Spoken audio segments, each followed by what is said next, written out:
है कि ना पुत्रो नापि पुत्री वा हितस्य दुःखस्य कारणम। कोई पुत्र नहीं है, कोई पुत्री नहीं है, संतानहीन है। एक दिन सुनीति मैया, ये कार्य सुनीति का है क्या? बोले अपना बुरा हो जाए लेकिन सबका भला हो, ये केवल सुनीति कर सकती है ऐसा कार्य। एक दिन सुनीति मैया ने उत्तानपाद जी को बुलाया, बिठाया अपने पास और बिठाकर कहने लगे, प्रभु स्वामी कम से कम एक, हे स्वामी आप इस राज्य के राजा हैं, आपका दायित्व बनता है, आपका कर्तव्य बनता है कि आप यदि अपनी प्रजा को उत्तराधिकारी नहीं दे सकते तो आप पर दोष लगेगा, आप पर पाप लगेगा, आप रौरव नरक के अधिकारी बनेंगे। हे स्वामी कम से कम एक पुत्र ही हो जिससे रघुवंश चले अपना, पितरों को भी तर्पण पहुँचे, आगे को वंश बढ़े अपना। स्वामी मैं जब कहीं निकल कर जाती हूँ तो लोग तरह तरह की बातें करते हैं, मुझे पता नहीं क्या क्या सुनना पड़ता है। महाराज तो लगाते हैं या ये दासी बांझ कहती है। ये स्वामी कोई कोई लोग आपके लिए भला बुरा कहते हैं, कोई मुझे बांझ कहता है। स्वामी इस प्रकार से जलील होने से अच्छा है स्वामी एक संतान गोद ले ली जाए। जैसे उत्तानपाद जी गोद लेने के लिए माने तो इसने एक नया प्रस्ताव रख दिया। बोले स्वामी किसी दूसरे की संतान को हम अपने राज्य का उत्तराधिकारी क्यों बनाएं? एक काम करो, द्वितीय विवाह करिष्ये तुम संतान स्वतम भवे। हे स्वामी, हे राजन, हे उत्तानपाद जी महाराज, आप दूसरा विवाह कर लो। एक स्त्री, एक माता अपने जीवन में सब कुछ बर्दाश्त कर सकती है, सब कुछ बांट सकती है, लेकिन अपने पति का प्रेम कभी नहीं बांट सकती। ये सुनीति है जिसकी नीतियां सुंदर हैं, ये अपने पति का प्रेम तक बांटने को तैयार है, ये अपने पति को दूसरों के हाथों में सौंपने को तैयार है। क्यों? क्योंकि राज्य का भला हो जाए, बस ये केवल सुनीति कर सकती है। उत्तानपाद जी ने समझाया, बोले रानी तुम्हारा दिमाग सही है, तुम क्या कह रही हो?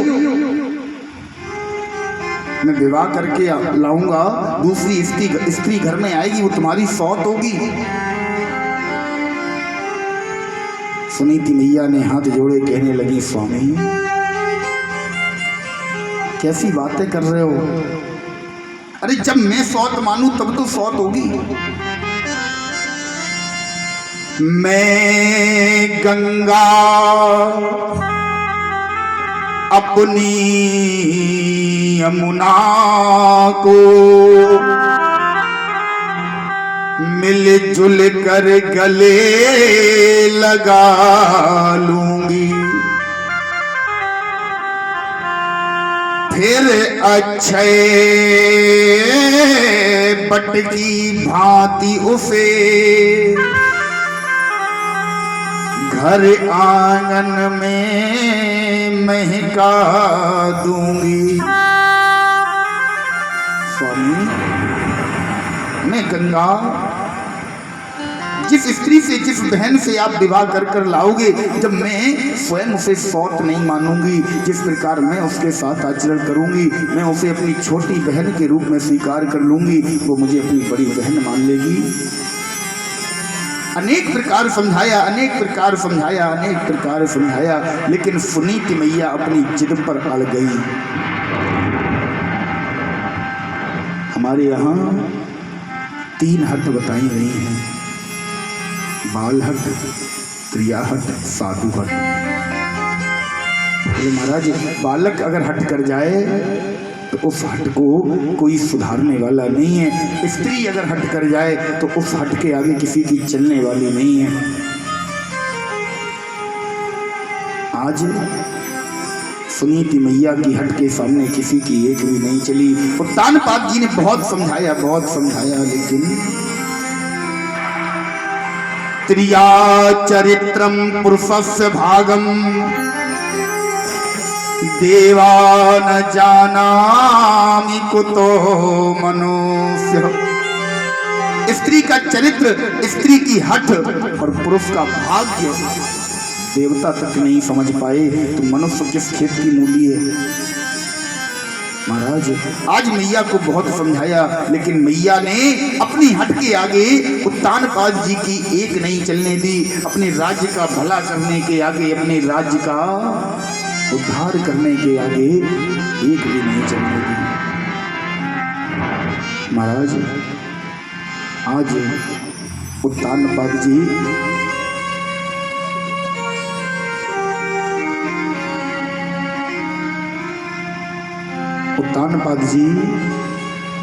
आज दूसरा विवाह करके आए, और जिस समय विवाह करके आए, जैसे ही डोली उत्तानपाद जी के महल के सामने आई, सुरुचि मैया का आदर सत्कार करने के लिए आज सुनीति मैया एक गिलास में शरबत लेकर गई। और जिस समय शरबत लेकर गई, जैसे ही शरबत का हाथ बढ़ाया, सुरुचि मैया ने देखा, देखा कि कोई स्त्री शरबत लेकर आई है। उत्तानपाद जी से पूछा, ये कौन है? उत्तानपाद जी ने कह दिया, ये हमारी बड़ी रानी है। जैसे ही बड़ी रानी का नाम सुना, ये बौखला गई, एकदम से क्रोध में भरकर बोली, जब एक तुम्हारे रानी थी, जब एक तुम्हारे रानी थी, तो हमें व्यर्थ ले आए हो। जब एक थी भोग के लिए भूख, हमें घास खोदने लाए हो। एक थी भोग के लिए भूख, हमें घास खोदने लाए हो।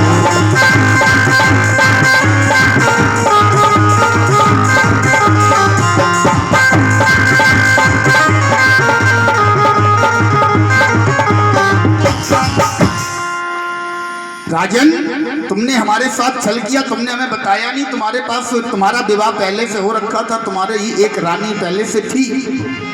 जब एक रानी थी तो क्या हमें तुम खेतों में घास छिलवाने लेके आए हो?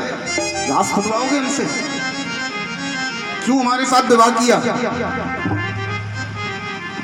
उत्तानपाद जी, तुमने हमसे झूठ बोला, हम तुम्हारे घर में कदम नहीं रखेंगे, तुम्हारे घर के अंदर नहीं जाएंगे। और क्रोध भर गया, और क्रोध में एकदम से बोली, अब इतना ही एहसान करो, डोले को वापस भिजवा दो।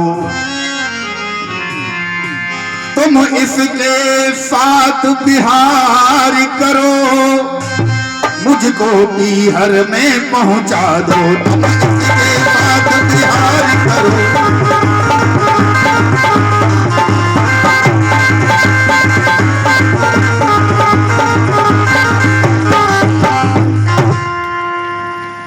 उत्तानपाद तुमने हमें बताया नहीं कि तुम्हारा विवाह पहले से हो चुका है। तुम अब अगर अपनी सलामती चाहते हो, अपना भला चाहते हो, अब इतना ही एहसान करो, इतना मुझ पर एहसान कर दो, मुझे अभी इसी समय डोली सहित डोले को वापस भिजवा दो, वापस भिजवाओ। सुनीति मैया वही हाथ में शरबत का गिलास लिए खड़ी हैं। उत्तानपाद जी ने सुनीति मैया की तरफ देखा, बोले सुनीति तुम तो कह रही थी हम गंगा, ये जमुना हो गई गंगा जमुना, ये देखो कितनी सुंदर जमुना आई है। हा? आते ही आते कलर डाल दिया। सुनीति मैया ने शरबत का गिलास अलग रखा, हाथ जोड़कर आगे बढ़ी, बोली बहन क्रोध मत करो, बहन क्रोध नहीं करते, मेरी बात सुनो। ये उत्तानपाद जी झूठ बोल रहे हैं, ये गलत बोल रहे हैं, मैं कोई रानी नहीं हूं। बहन सुरुचि, मैं रानी नहीं टहुलनी हूं, ये सब धन धाम तुम्हारा है। मैं कोई रानी नहीं हूं, मैं कोई पटरानी नहीं हूं, मैं तो केवल इस घर की एक केयर टेकर हूं, इस घर की देखभाल करने वाली हूं। अभी तक तुम्हारे ना आने के कारण इस घर की देखभाल कर रही थी, अब तुम आ गई हो तो आओ अपने घर को देखो, मेरा तो एक सहारा है। सुरुचि अपने घर को देखो, अपने घर को देखो, ये घर संभालो। मैं तो केवल तुम्हारी अनुपस्थिति में, जब तक राजा जी का विवाह नहीं हुआ था, जब तक तुम नहीं थी, तब तक इस घर की देखभाल कर रही थी, बस केवल। सुरुचि ने कहा ठीक है, देखभाल कर रही थी, हो गई देखभाल, अब मैं आ गई हूं, मैं अपना घर संभाल लूंगी, अब तुम निकलो, चलो जाओ यहां से। जैसे ही निकालने की बात कही, सुनीति मैया फिर कहने लगी अरे ये तो आते आते मुझे घर से निकाल रही है। हाथ जोड़कर कहने लगी बहन दो रोटी बहन दिए रहना, मैं तेरा लाल खिलाऊंगी, ऊपरी टहल में कर लूंगी, जब जैसी आज्ञा पाऊंगी। बहन ये सारा घर तुम्हारा है, मुझे एक दासी की भांति, मुझे एक नौकरानी की भांति किसी भी कोने में पड़ा रहने दो, किसी भी कोने में रहकर मैं तुम्हारे बालकों को खिलाऊंगी, तुम्हारे सारे घर का कार्य करती रहूंगी, कभी तुमसे कुछ नहीं कहूंगी। बहन जिस प्रकार तुम्हारे महल में सारी दासियां रह रही हैं, उसी प्रकार मुझे भी रहने दो। लेकिन इसने महाराज एक भी नहीं सुनी। उत्तानपाद जी आज मौन साधे खड़े हैं। सुनीति मैया की हालत को देख कर, सुनीति मैया की दुर्दशा को देखकर बेचारे मौन साधे खड़े हैं, कुछ कह नहीं सकते।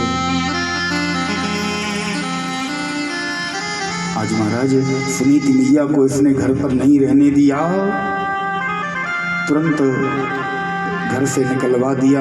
बोले यदि उत्तानपाद जी, हे सुनीति, यदि तुम चाहती हो मैं इस घर में रहूं, इस महल में रहूं, उत्तानपाद जी को वंश का वंशज दूं, तो तुम्हें इस घर को छोड़कर निकलना पड़ेगा। एक तलवार, एक मयान में दो तलवारें कभी नहीं रहेंगी ये रानी, इसलिए सुनीति तुम तुरंत घर को छोड़ो। आज सुनीति मैया ने उठाया अपना छोटा मोटा सामान और दूर जाकर खेतों पर एक छोटी सी कुटिया बनाकर मैया वहीं रहने लगी। उचित समय के आने पर विधाता की विधि के विधान से आज सबसे पहले जिस मैया को संतान नहीं होती थी, आज वही मैया सबसे पहले गर्भ धारण करती है। सुनीति मैया ने गर्भ धारण किया। कुछ समयोपरांत सुरुचि मैया ने गर्भ धारण किया। महाराज अंतर क्या है दोनों में? दोनों पटरानियां हैं, एक ही राज्य की दोनों पटरानियां हैं, एक ही राजा की पत्नी हैं, लेकिन एक कहां रह रही है? खेतों में, और एक महल में। एक के लिए सूखी रोटी संध्या तक मिलने पाती है, एक के लिए सूखी रोटी संध्या तक मिलने पाती है, एक के लिए खट रस व्यंजन दासियां बना कर लाती हैं। एक के लिए एक रानी जिस दिन से गर्भ धारण किया अपने पलंग से पैर नीचे नहीं रखा। जो हृदय में विचार आता है, जो हृदय में आकांक्षा होती है, दासियां बनाकर तुरंत मुंह से पहले निकालने से पहले सामने हाजिर कर देती हैं। और एक रानी बेचारी दिन भर काम करती है। दोनों पटरानियां हैं, दोनों एक साथ एक ही तरीके से विवाह करके उत्तानपाद जी के घर में आई। दोनों पटरान के पास पटरानी का पद है, दोनों एक ही राजा की पत्नी हैं, लेकिन किस्मत देखिए साहब, किस्मत ने कैसा खेल खेला। किसी ने लिखा भी है कि जिसका प्रारब्ध जैसा जहां से फल वैसे ही मिलते वहां से।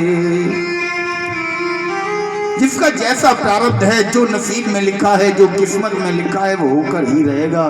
जनक जी महाराज ने, मिथिला नरेश जनक जी महाराज ने अपनी पुत्री जानकी के लिए सारे ब्रह्मांड का सबसे ऊंचा घराना, सारे ब्रह्मांड का सबसे समर्थ पुरुष राम जी को चुना। राम जी के साथ विवाह किया। मुंह दिखाई में दशरथ जी ने कनक भवन दिया, सोने का भवन जानकी मैया को। लेकिन महाराज ससुराल पक्ष चक्रवर्ती सम्राट अयोध्या के दशरथ जी, मायका पक्ष जनक जी चक्रवर्ती सम्राट मिथिला नेपाल के। लेकिन पति, इस संसार का सबसे शक्तिशाली पुरुष, सबसे समर्थवान पुरुष पति राम जी सरकार, और पूरा जीवन जंगलों में बीत गया, पूरा जीवन वन में निकल गया। क्यों?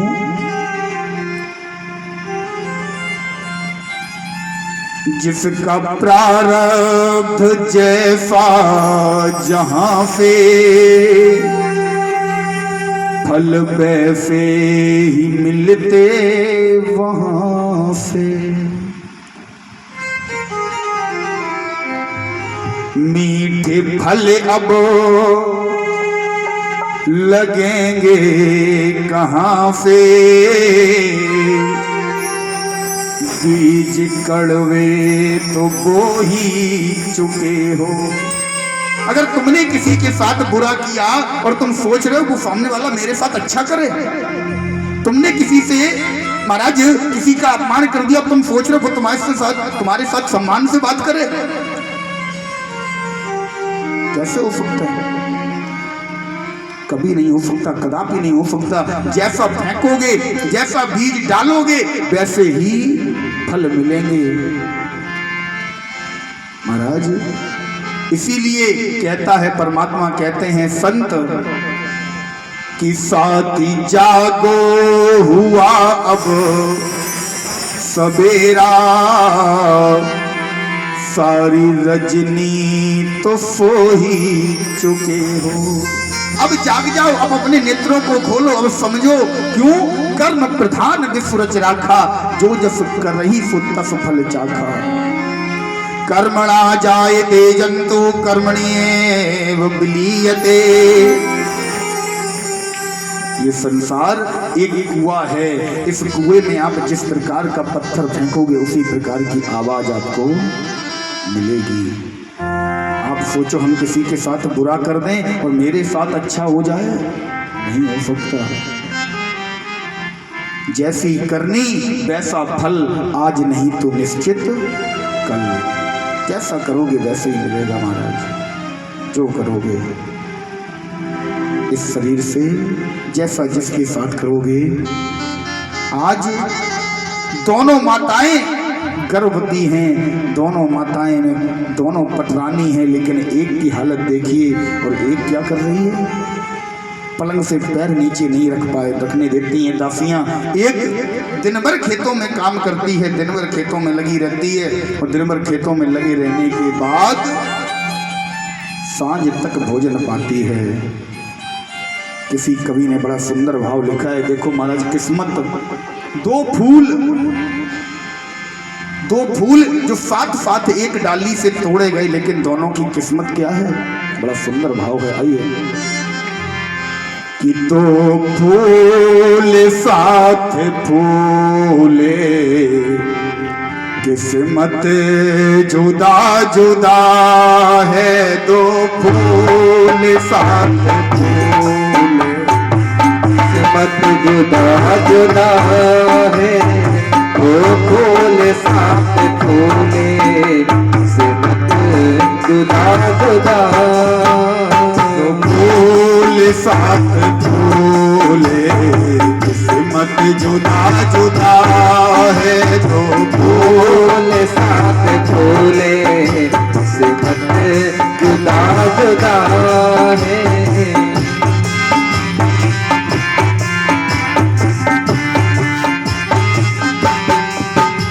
दो फूल साथ फूले, किस्मत जुदा जुदा है। दो फूल साथ फूले, किस्मत जुदा जुदा है। एक का बना है गजरा, एक का बना है गजरा, एक का पे चढ़ा है। एक का बना है गजरा, एक कब्र पे चढ़ा है। एक का बना है गजरा, एक कब्र पे चढ़ा है। दो फूल साथ फूले, किस्मत जुदा जुदा है। दो फूल साथ फूले, किस्मत जुदा जुदा है। दो फूल साथ फूले, किस्मत जुदा जुदा है।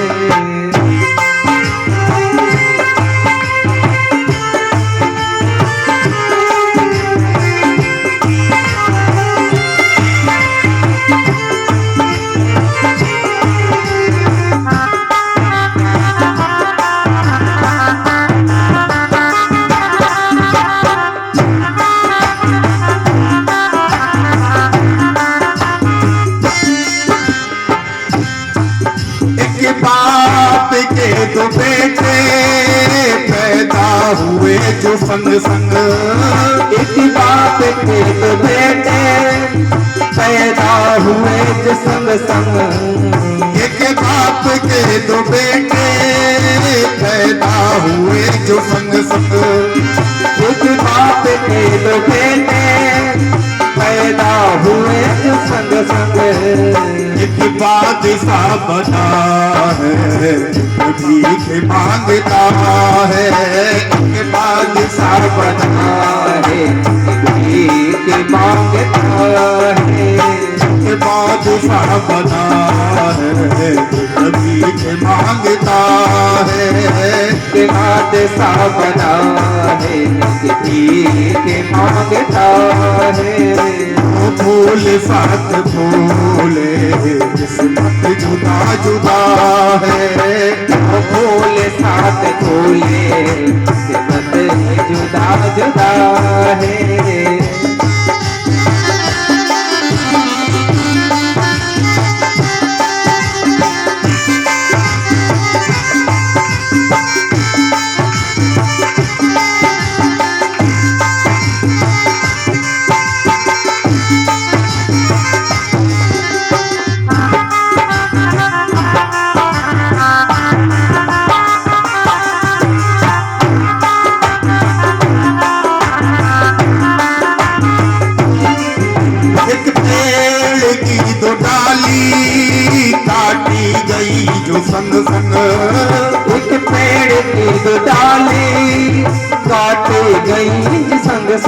एक पेड़ की दो डाली काटी गई थी संग संग। एक पेड़ की दो डाली काटी गई थी संग संग। दोनों में एक पेड़ से दो डालियां काटी गई, दोनों में अंतर कितना बड़ा है महाराज। एक ही जैसा जल मिला पेड़ से उत्पन्न हुई दो डालियां एक साथ बड़ी हुई, साथ साथ में काटा गया, साथ साथ में उनकी छटाई की गई, साथ में बैठकर सूखी, साथ में धूप में पड़े पड़े सुखाया गया, लेकिन अंतर कितना है। एक जल रही चिता में चिता मकान बना है।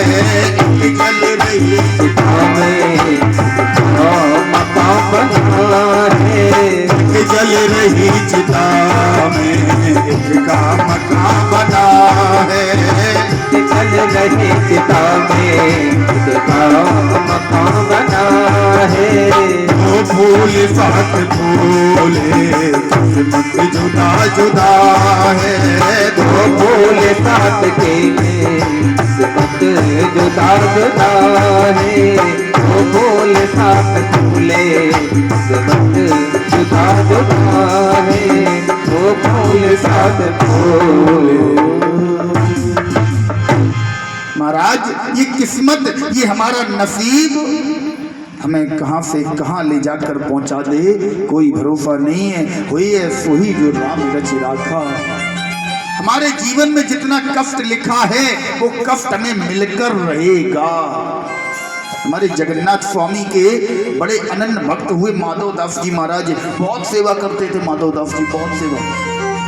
कन्हैया उनके सामने खड़े होकर बात करता था। एक बार माधव दास जी का कोई प्रारब्ध उदय हो गया, कोई पाप उदय हो गया, माधव दास जी को दस्त लग गए। महाराज जिस समय दस्त लगे, माधव दास जी दिन रात कन्हैया कन्हैया कन्हैया कन्हैया, दिन भर माधव दास जी के साथ रहता था, साथ खेलता था। जैसे ही दस्त लगे माधव दास जी कन्हैया को पुकार रहे हैं। आज हमारा कन्हैया माधव दास जी के पास जाकर 12 दिनों के लिए माधव दास जी बीमार हुए थे। 12 दिन हमारे कन्हैया ने लगातार माधव दास जी की सेवा की।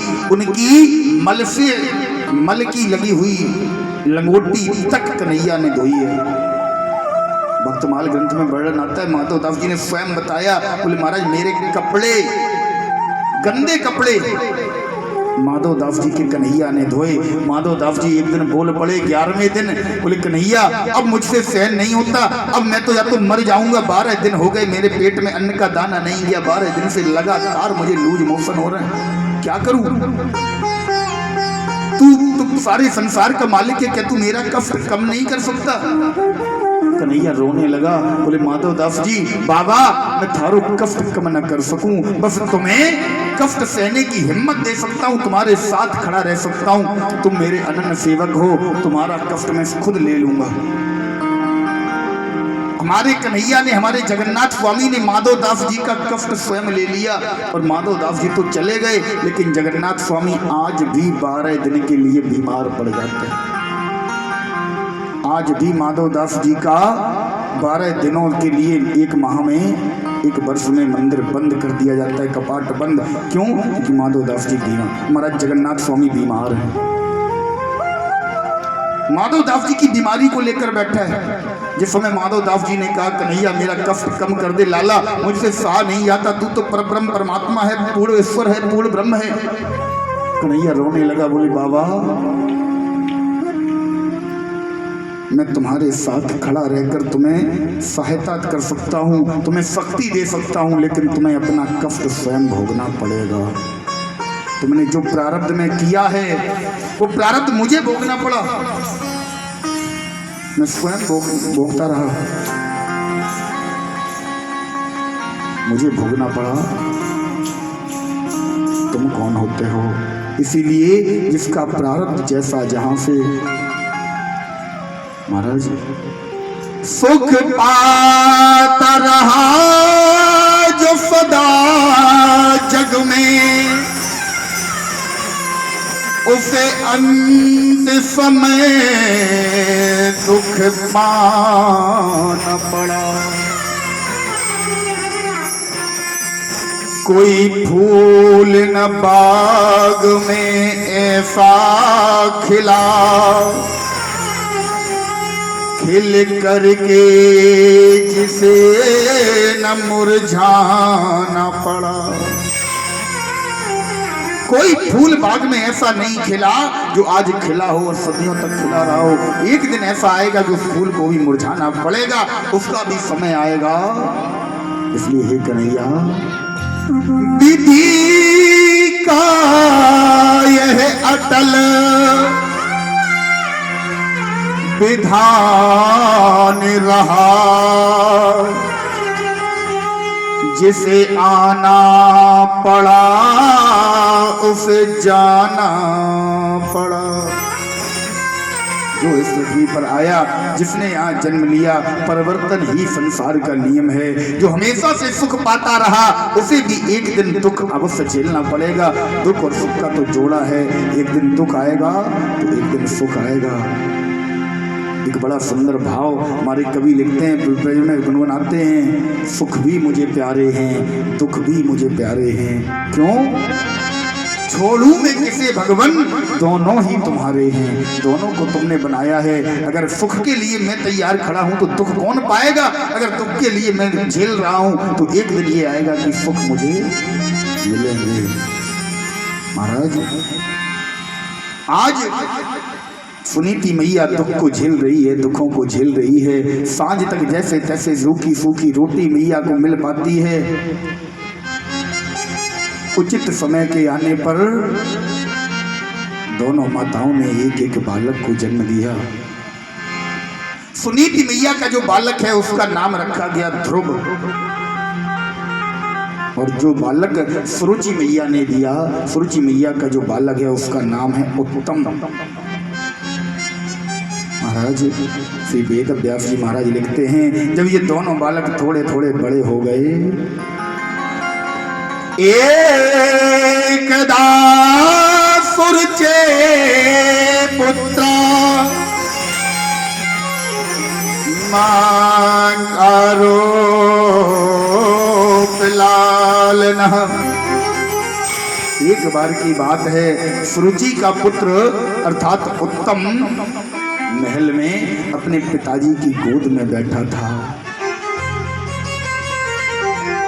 सुनीति मैया का छोटा सा बालक, 5 वर्ष का नन्हा सा बालक जिसका नाम है ध्रुव, कहीं से खेलते खेलते खेलते खेलते महल के दरवाजे पर पहुंच गया, जहां उत्तानपाद जी अपनी दूसरी रानी के पुत्र सुरुच के पुत्र उत्तम को गोद में बिठाए हुए थे। जैसे ही ध्रुव ने देखा एक छोटा सा बालक बैठा है गोद में, आज तक ध्रुव ने अपने पिताजी का कभी मुख नहीं देखा। पिता का प्रेम क्या होता है, पिता चीज क्या होती है, ध्रुव बेचारा नहीं जानता है। ध्रुव जी जैसे ही सामने पहुंचे, उत्तानपाद जी पहचान गए, ये भी मेरा पुत्र है, मेरा बड़ा पुत्र है। हाथ बढ़ाकर उस बालक को उठाकर अपनी गोद में बिठा लिया।